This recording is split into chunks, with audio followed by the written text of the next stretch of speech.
오늘 함께 보실 말씀 고린도후서 6장 11절부터 7장 1절까지 말씀입니다. 신약성경 292페이지입니다. 다 찾으신 줄로 알고 제가 봉독하도록 하겠습니다. 고린도인들이여, 너희를 향하여 우리의 입이 열리고 우리의 마음이 넓어졌으니 너희가 우리 안에서 좁아진 것이 아니라 오직 너희 심정에서 좁아진 것이니라. 내가 자녀에게 말하듯 하노니 보답하는 것으로 너희도 마음을 넓히라. 너희는 믿지 않는 자와 멍에를 함께 매지 말라. 의와 불법이 어찌 함께하며 빛과 어둠이 어찌 사귀며 그리스도와 벨리알이 어찌 조화되며 믿는 자와 믿지 않는 자가 어찌 상관하며 하나님의 성전과 우상이 어찌 일치가 되리요. 우리는 살아계신 하나님의 성전이라. 이와 같이 하나님께서 이르시되 내가 그들 가운데 거하며 두루 행하여 나는 그들의 하나님이 되고 그들은 나의 백성이 되리라. 그러므로 너희는 그들 중에서 나와서 따로 있고 부정한 것을 만지지 말라. 내가 너희를 영접하여 너희에게 아버지가 되고 너희는 내게 자녀가 되리라. 전능하신 주의 말씀이니라 하셨느니라. 그런즉 사랑하는 자들아, 이 약속을 가진 우리는 하나님을 두려워하는 가운데서 거룩함을 온전히 이루어 육과 영의 온갖 더러운 것에서 자신을 깨끗하게 하자. 아멘. 전 세계가 몇 년 전에 코로나라는 팬데믹, 즉 전 세계적인 유행병을 겪으면서 한동안 어려운 상황을 보냈습니다. 이때 우리는 상대방이 나쁜 사람은 아니지만 그 사람이 보유한 바이러스로 인해서 서로가 어려운 상황을 맞을 수 있기 때문에 아주 최소한의 관계만 유지하면서 거리를 유지했었습니다. 거리 두기를 했었습니다. 심지어 그 바이러스로 인해서 생명을 잃은 사람도 있었기 때문이었죠. 그래서 사람들은 마스크를 꼭 쓰고 정말 필요한 경우가 아니면 서로 거리를 두었습니다. 그리고 경제적으로, 사회적으로 큰 변화가 일어났죠. 오늘 말씀에서 바울 사도는 바로 이런 죄라는 문제를 그런 측면에서 우리에게 그와 같은 면을 부각시키면서 경고하는 것입니다. 물론 오늘 말씀은 단지 개인에 관한 것이기보다는 교회라는 하나님의 통치 기구에 관한 것입니다. 오늘 말씀은 사실 교회의 거룩성과 순수성에 관한 내용입니다. 이것이 사실 대단히 중요한 문제입니다. 이 내용은 고린도전서 5장에도 이미 나왔던 내용입니다.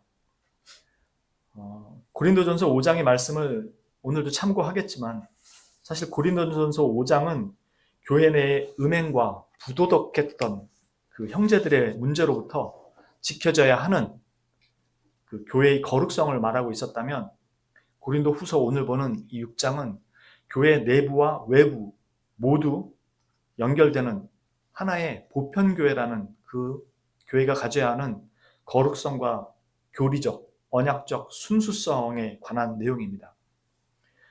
오늘은 그 중에서 오늘 본문 말씀인 고린도 후서 6장에서 바울 사도가 지적하고 있는 문제점이 무엇인가를 살펴보면서 우리가 새겨야 하는 교훈 말씀이 무엇인지 돌아볼 것이고, 다음 주에는 그것을 위해서 우리 믿음의 교사들이 무엇을 준비하고 가르쳤는지를 살펴볼 예정입니다. 이 둘 모두는 하나님에 대한 두려움과 경외함이 없기 때문에 생긴 일들이고, 바울 사도는 그런 자들을 경계하고 멀리하라고 권면하면서 서신서를 써서 보냈던 것입니다. 그럼 오늘 우리가 보고자 하는 문제점들이 무엇인지 한번 살펴보도록 하겠습니다.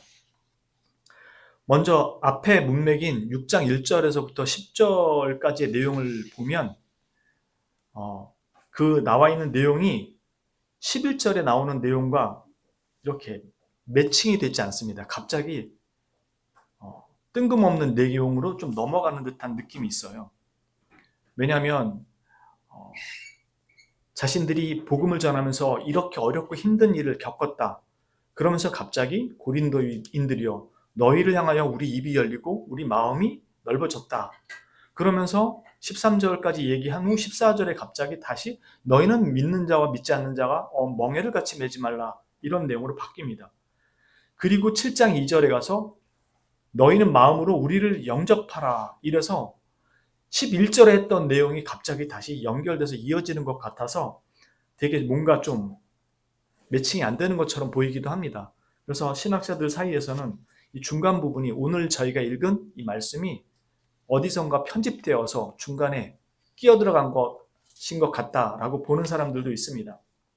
그러나 사실 문맥을 잘 이해하면 이건 바울 사도가 고린도 교인들을 향해 간절한 사랑의 마음으로 그리고 그들에게 복음을 전한 제일 먼저 전했던 그 아버지와 같은 권위와 긍휼의 마음으로 이 고린도 교인들을 권면하는 내용입니다.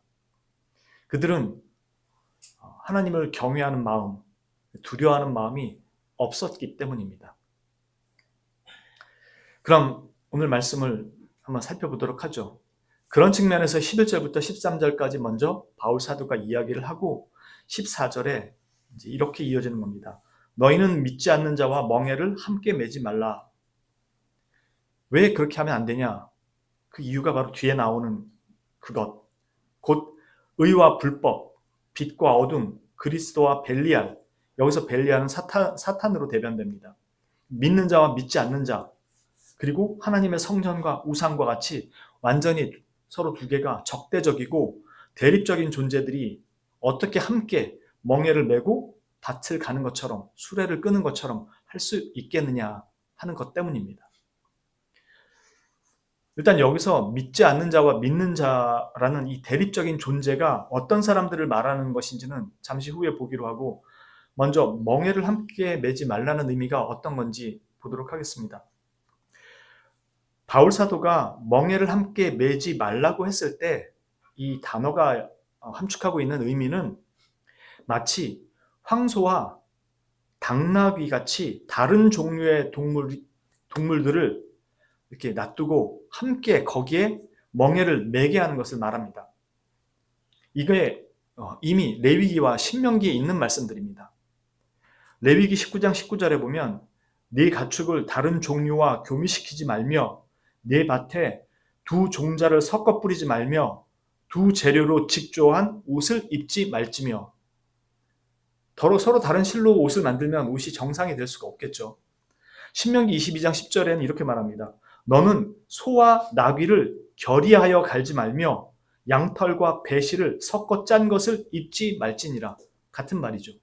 결의하지 말라는 건 결이라는 게 두 마리의 소가 이끄는 쟁기를 말하거든요.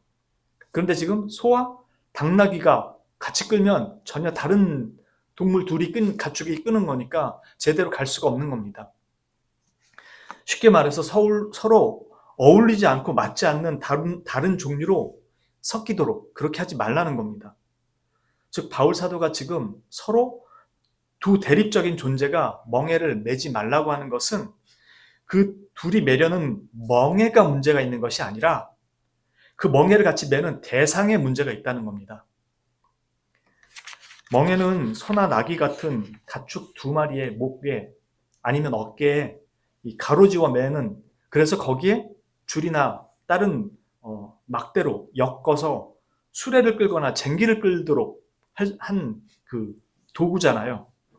그런데 서로 다른 두 종류의 가축에 이 멍에를 메워버리면 이걸 끌고 가게 하면 제대로 끌고 갈 수가 없잖아요. 밭을 가는데 두 가축이 서로 힘을 합치는 게 아니라 제각각 다른 종류의 가축이 그걸 끌고 갈 때 올바로 똑바로 이 고랑을 메고 해야 되는데 할 수가 없는 거잖아요. 결국 이 문제는 멍에의 문제가 아니라 그걸 끄는 두 가축의 종류의 다름에서 오는 문제인 것처럼 믿지 않는 자와 믿는 자가 함께 멍에를 맬 수 없는 이유가 두 대상이 다르기 때문에 그렇다는 것입니다.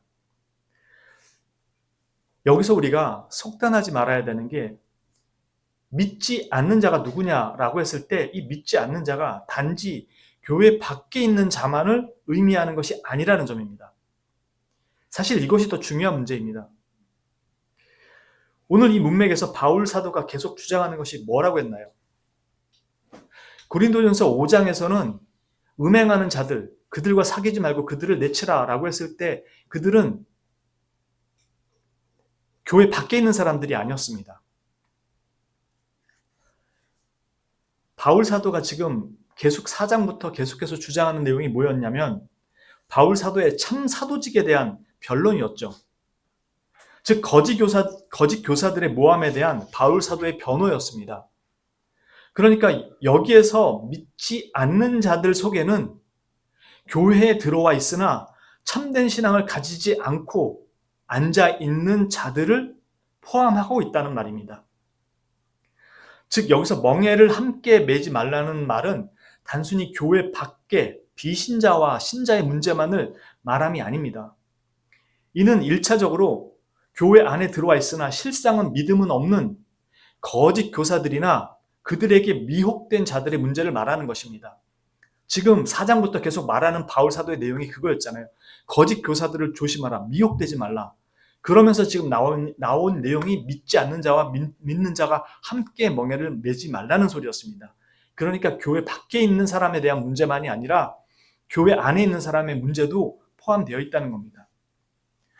고린도 교회 안에는 이미 정상적인 바른 신앙에서 이탈한 사람들이 나타나기 시작했던 겁니다.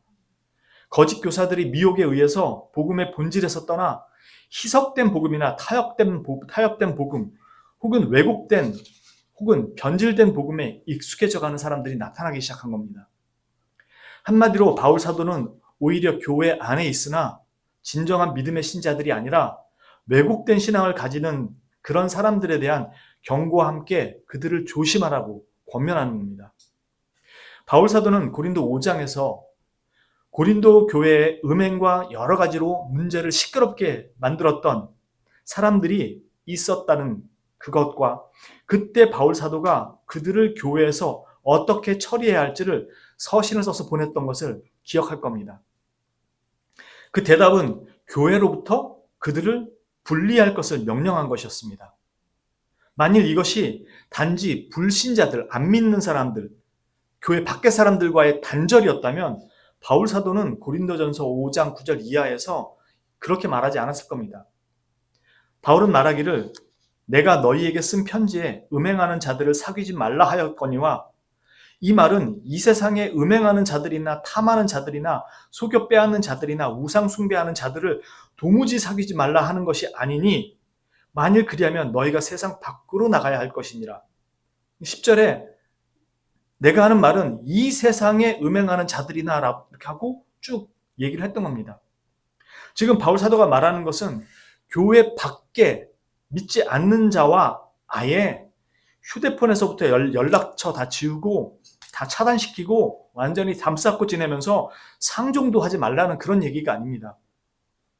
단지 그들과의 관계에 있어서 신중하라는 것입니다. 왜냐하면 그들을 격없이 가까이 하다 보면 아주 쉽게 그들의 문화에 융화되고 그들의 삶에 같이 휩쓸리게 되고 그들의 가치관이나 사상을 그대로 답습하는 위험이 있기 때문에 그렇습니다.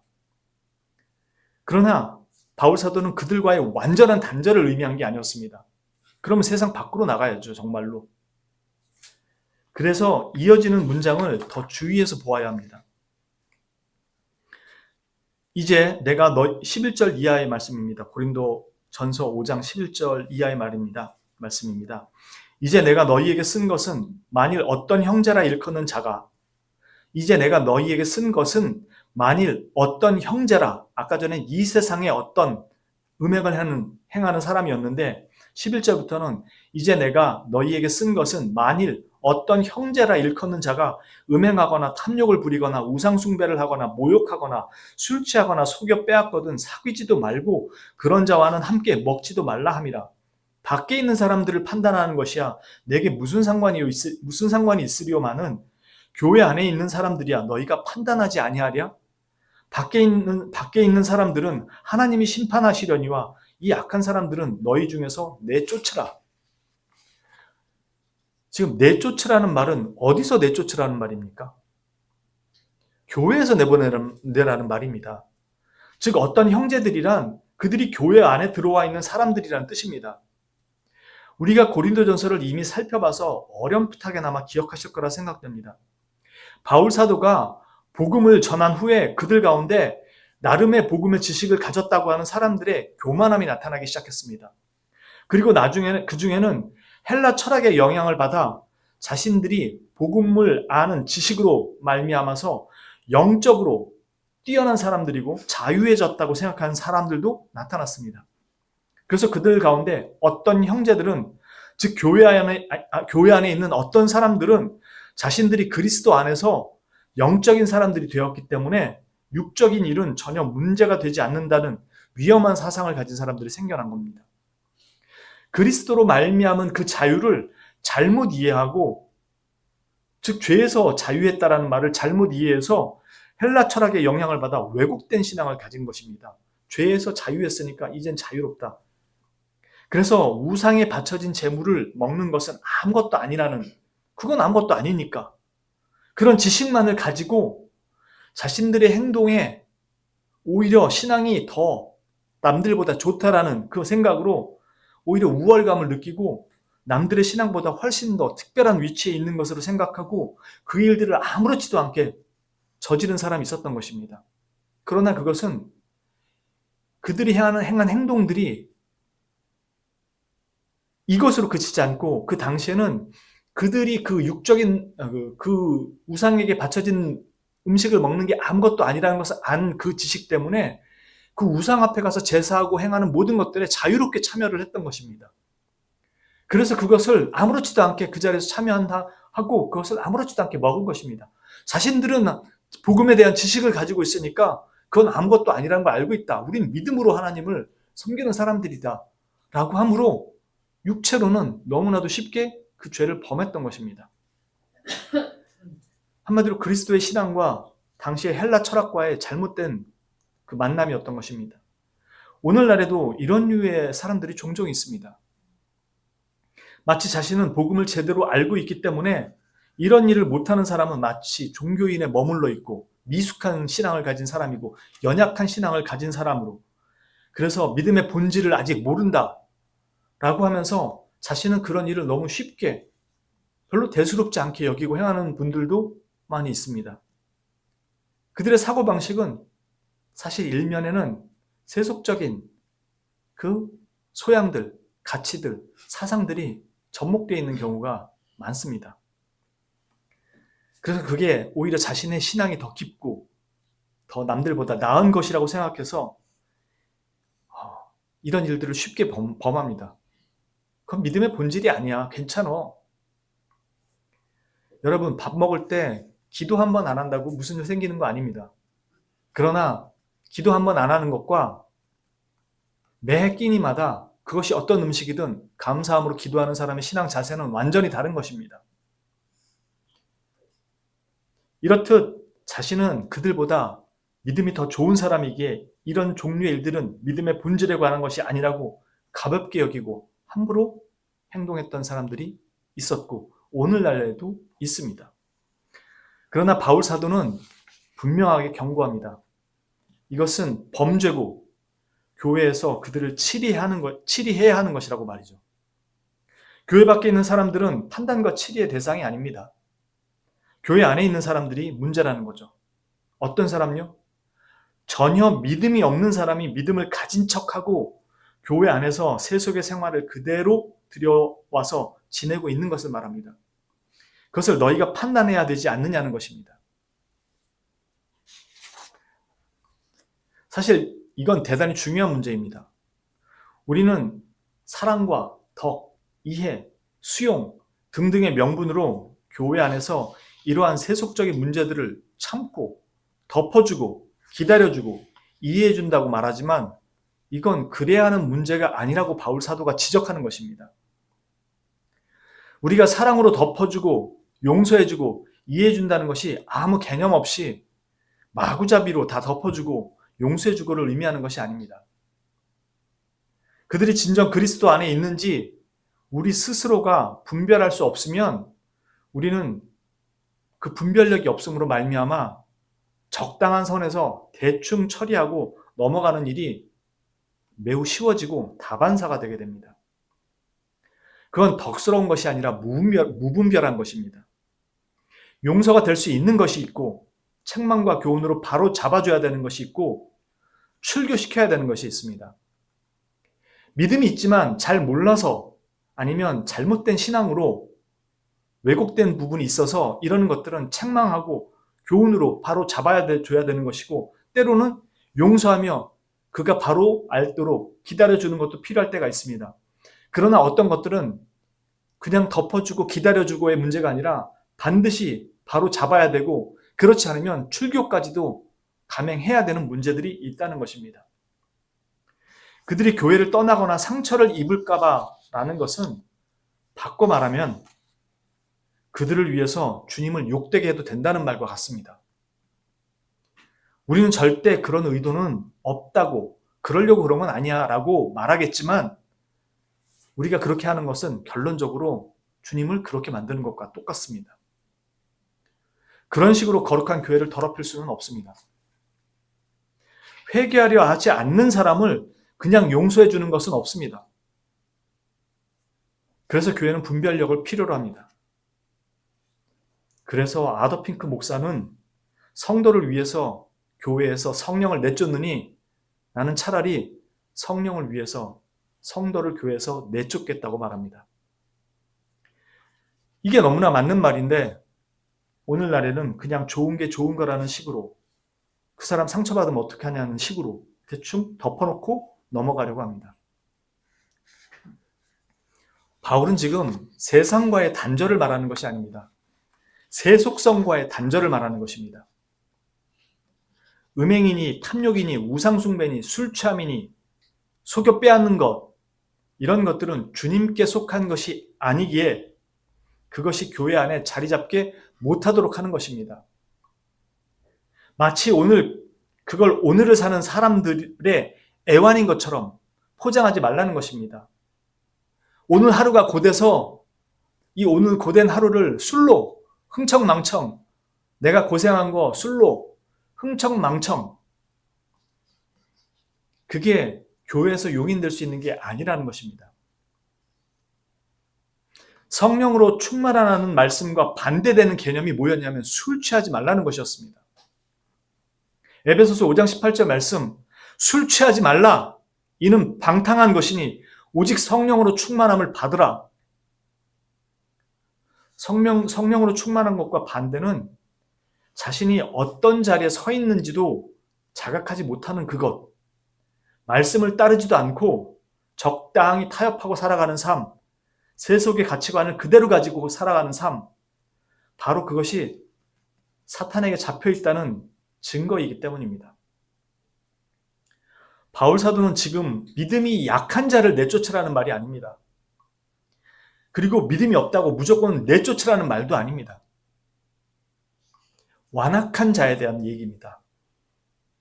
전혀 믿음을 가질 의사도 없으면서 교회 안에 세상의 것들을 무분별하게 들여오는 사람들, 혹은 지금 거짓 교사들에게 미혹되어서 복음을 희석시키고 마치 그것이 복음의 진리인 것처럼 여기고 그렇게 행동하고 가르치는 사람들, 자신들의 교만함과 지식으로 교회의 복음을 제 방식대로 이해하고 생각하고 교회 안의 질서를 다 무너뜨리는 사람들, 믿음이 있다고 하면서도 지극히 세속적인 삶과 태도를 하나도 버리지 않고 조금도 변화가 없는 사람들, 그들과 분리되라는 것입니다. 그들과 함께 있는 그것이 곧 전염병을 몸에 옮기는 것처럼 죄에 물들게 되는 것이기 때문입니다. 한마디로 영적 코로나의 무방비 상태로 있지 말라는 겁니다. 영적 마스크도 없으면서 오히려 이 바이러스에 가까이 다가가는 당신이 얼마나 위험한지 정신 차리라는 겁니다. 우리가 그런 사람을 교회에서 권징하는 것은 그를 죽이는 게 아니라 그를 영적으로 살리고자 하는 것입니다.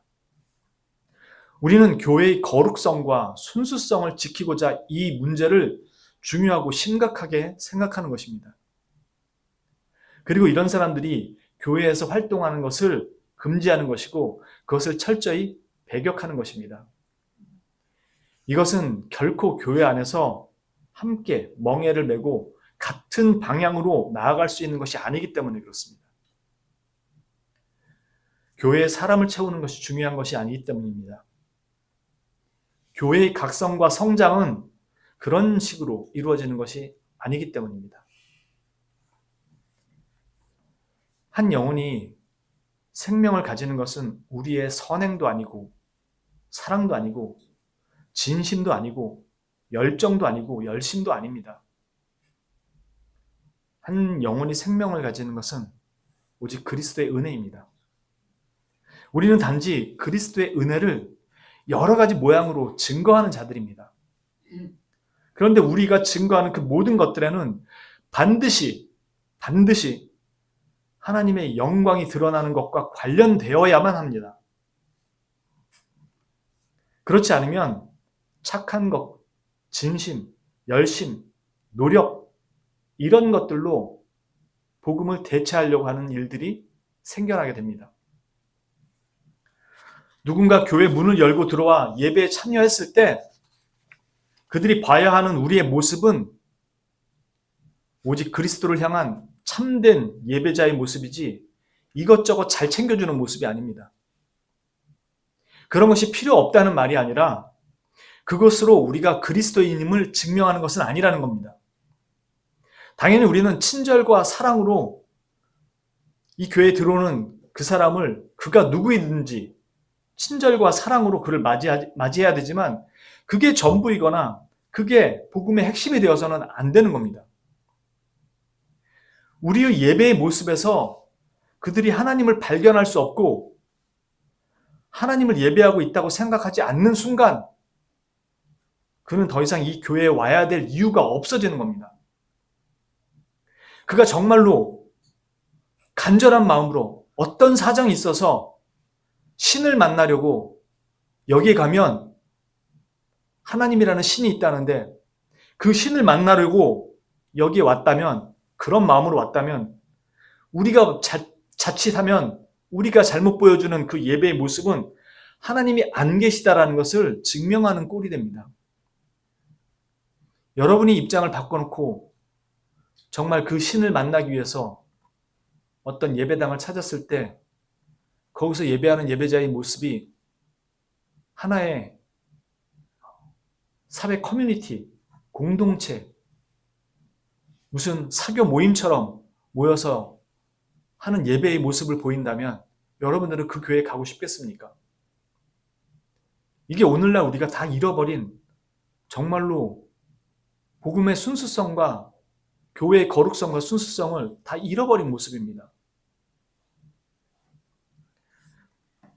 만약 그런데도 그가 그 교회에 계속 나오고 있다면 그가 계속 그렇게 그런 모습의 예배를 보이는데도 나온다면 그는 그냥 동네에 새로 이사 와서 차 한 잔 같이 마실 그런 같은 종교를 가진 친구를 찾아 그냥 교회에 나온 것과 다를 바 없습니다. 우리의 그런 모습이 그 사람이 마음 편하게 교회를 동네 찻집처럼 여기고 올 수 있게 만들어버린 그런 꼴이 된 겁니다. 오해하지 마십시오. 그런 사람을 내쳐야 한다는 말이 아닙니다. 교회는 그런 사람을 비롯한 누구나 다 와야 하는 곳이지만 아무나 와서 그렇게 앉아 있을 수 있는 곳이 아니라는 것입니다.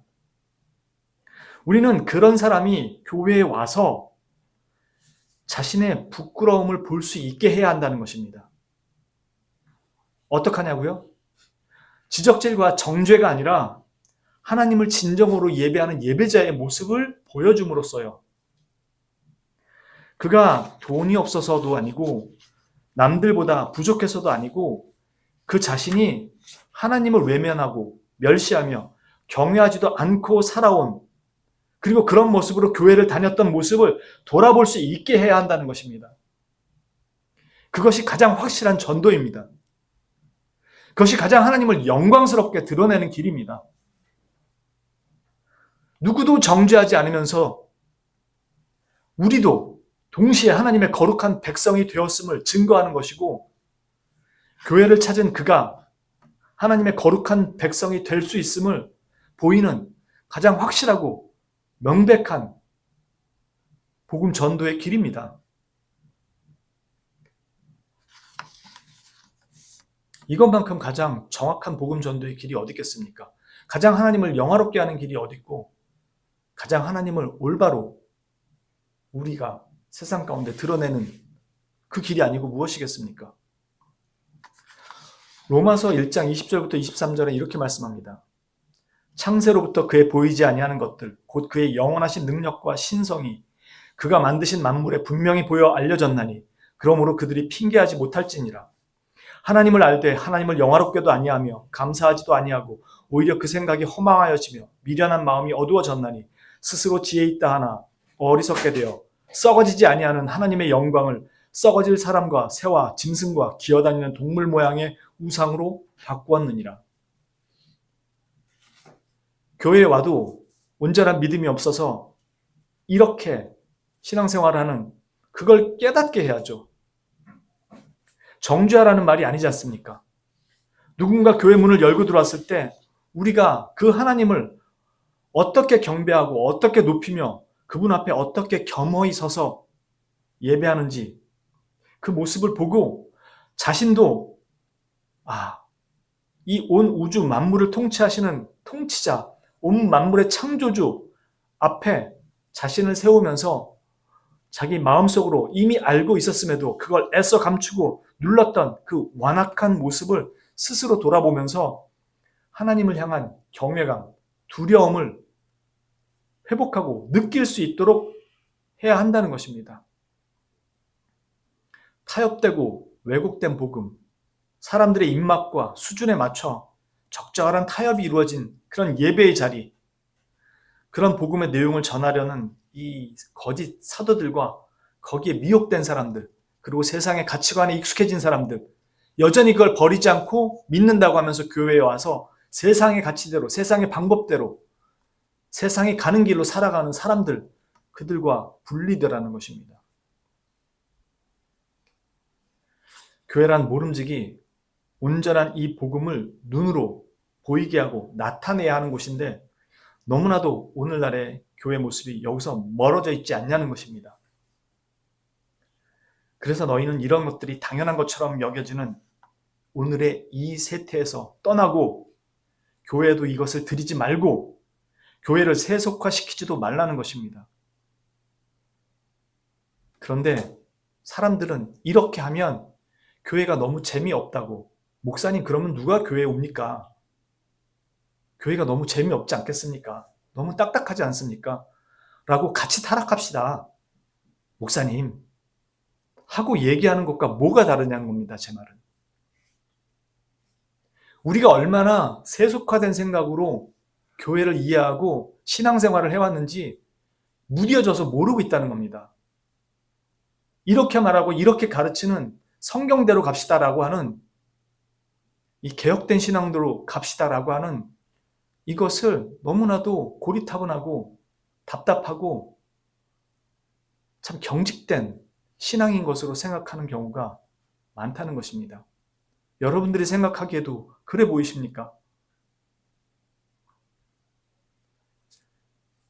그렇게 하지 말라고 바울 사도가 고린도 교회에 거듭거듭 애타는 마음으로 이야기하는 것입니다. 7장 1절의 말씀 그대로 하나님을 향한 경외함과 그 가운데서 거룩함을 온전히 이루어 육과 영의 온갖 더러운 것, 곧 타협되고 왜곡된 것들로부터 자신을 깨끗이 지키라는 것입니다. 그러나 하나님을 향한 경외함과 두려움이 없으면 이 거룩성을 지키기 어렵습니다. 두려움이 없고 하나님을 향한 경외함이 없는데 어떻게 이걸 지키겠습니까? 모세가 신명기 4장 23절 24절에서 이스라엘에게 경고하기를 너희는 스스로 삼가 너희 하나님 여호와께서 너희와 세우신 언약을 잊지 말고 네 하나님 여호와께서 금하신 어떤 형상의 우상도 조각하지 말라. 네 하나님 여호와는 소멸하는 불이시요 질투하시는 하나님이시니라고 말합니다. 오늘 우리가 보는 7장 1절의 말씀이 그것이죠. 그런즉 사랑하는 자들아 이 약속을 가진 우리는 하나님을 두려워하고 그 가운데서 거룩함을 온전히 이루자.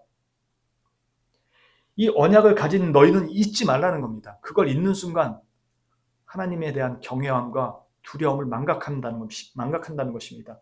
그러나 하나님은 그냥 계신 하나님이 아니라 소멸하는 불이시고 질투하시는 하나님이라고 말씀하시는 거고, 어떤 우상도 조각하지 말라는 건 단순히 다른 신을 섬기지 말라는 게 아니라 다른 가치관, 다른 사상을 너희 안에 들이지도 말라는 것입니다. 그러나 우리가 말하는 이 두려움이란 공포가 아닙니다. 하지만 그럼에도 이에 대한 반응이 뜨뜻미지근한 그건 정말로 심각한 문제입니다.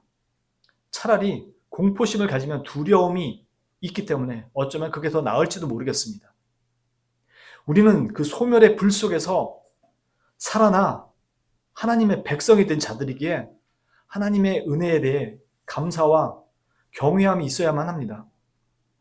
그래야 육과 영의 온갖 더러운 것에서 우리 자신을 깨끗하게 지키고자 하는 열망의 불을 꺼트리지 않을 수 있기 때문입니다. 육으로 오는 것이든 영적으로 오는 것이든 이 더러움에서 스스로를 보호하기 위해서는 이 하나님의 말씀에 절대적으로 서야 되고 그분을 두려워할 줄 알아야 됩니다. 히브리서 기자가 말하는 바가 그것입니다. 히브리서 12장 28절 29절입니다. 그러므로 우리가 흔들리지 않는 나라를 받았은즉 은혜를 받자. 그런데 오늘 이 6장 말씀의 처음에 어떻게 시작되죠? 우리가 하나님과 함께 일하는 자로서 너희를 권하노니 하나님의 은혜를 헛되이 받지 말라. 이들은 이 하나님의 은혜, 자신들을 부르신 그 은혜를 헛되이 여겼습니다. 히브리서 기자는 분명히 하나님을 두려워하라고 얘기합니다. 그러므로 우리가 흔들리지 않는 나라를 받았은즉 은혜를 받자. 이로 말미암아 경건함과 두려움으로 하나님을 기쁘시게 섬길지니 우리 하나님은 소멸하는 불이심이니라. 거언약교회 성도님들 모두 하나님을 향한 이 경외함을 결코 잃지 마시고 세상과 타협되거나 세속화되지도 마시고 점차 타협되는 복음에 귀를 열지 마시고 복음의 진리의 배움에서 게을러지지도 마시고 그리스도인이 가야 할 그 길을 놓지도 마시고 오직 그리스도의 몸된 교회로서의 거룩함을 끝까지 잘 지켜가시기를 간절한 마음으로 소망하고 바랍니다.